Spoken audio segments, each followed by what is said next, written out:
Welcome back. Vessels, that is the name of the newest exhibition now by artist Suzanne Sbarge. Well, this unique exhibit is a surrealist take on containers of the subconscious mind. That's where thoughts, memories, and emotions are stored and processed. Now, telling us more about the inspiration behind her work and yourself, we are joined by the artist herself, Suzanne Sbarge. Suzanne, it's great to have you with us. Hi, thanks for having me. Good morning. Yes. So right now, when we're talking about the subconscious mind, we know that a lot lives in that realm. We know that, dreams and whatnot. Is that something you brought to life on the canvases here? Definitely. Yeah. I'm fascinated with the mysterious realm of dreams and the unconscious, and I really revere the imagination above all else. Absolutely. Let's kind of talk about bringing this artwork to life and what audiences will take from Vessels. Well, the work combines collage narrative compositions that I created on an art residency in Oaxaca, Mexico, with abstract explorations I've been doing in my Albuquerque studio. So it brings together different kinds of work, and many of the narratives combine humans, animals, and plants in sort of whimsical, haunting creatures.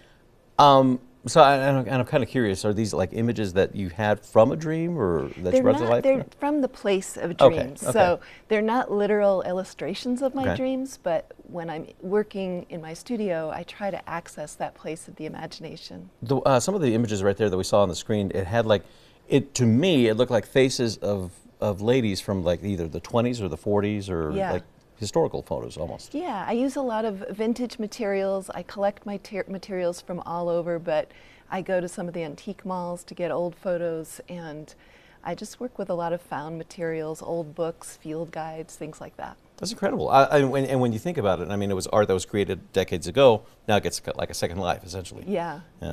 Right now, bringing this to life, and let's talk about when you put it on display, like at a place like Mariposa Gallery. What's that like for you? Well, I love Mariposa Gallery. I've shown there for many years. One of the things I really admire is that they combine fine art and craft in a seamless way, and it's not a very hierarchical kind of environment. It's abundant when you go there, and I love being part of that. Yeah. How long have you been in the art world as an artist? Well, I've been an artist my whole life, but I've lived in Albuquerque for 35 years, and I've always made art. Yeah.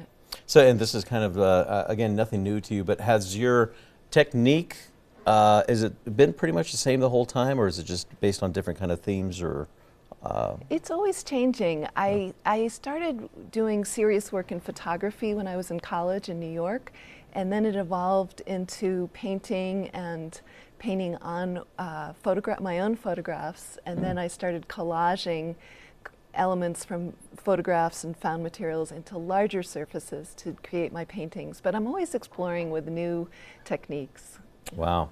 For audiences going to see your latest show, what are the dates that they have to do that? It's March 7th through April 30th, and the opening is this Friday, March 7th from 5 to 8 p.m.